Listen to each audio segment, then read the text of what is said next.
কেউ যদি এ কথা ভেবে আত্মহত্যা করে, বেঁচে থাকলেও সে ভালো বান্দা হতে পারবে না, ভালো কাজ সে করতে পারবে না, তার চাইতে মরে যাওয়াই ভালো।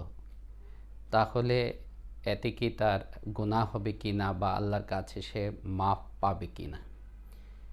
আমি প্রথমেই বলবো যে আপনার মনের ভিতরে এই চিন্তা শয়তানের পক্ষ থেকে হয়েছে, তাই আপনাকে এখনই তওবা করা উচিত এবং আল্লাহ সুবহানাহু ওয়া তাআলার দরবারে এ কথা পাঠ করা উচিত, লা হাওলা ওয়ালা কুওয়াতা ইল্লা বিল্লাহ, আউযু বিল্লাহি মিনাশ শাইতানির রাজিম।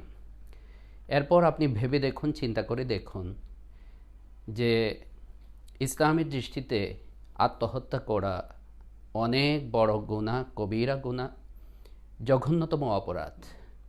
রাসূল করিম সাল্লাল্লাহু আলাইহি ওয়াসাল্লামের বহু সাহিহ হাদিসের মধ্যে এই সম্পর্কে উল্লেখ আছে এবং রাসূল করিম সাল্লাল্লাহু আলাইহি ওয়াসাল্লাম কোনো কোনো হাদিসে খালিদান মুখাল্লাদান শব্দ ব্যবহার করেছেন, যে কেবল জাহান্নামের শাস্তি সে পেতেই থাকবে, পেতেই থাকবে, চিরকালের জন্য পেতে থাকবে।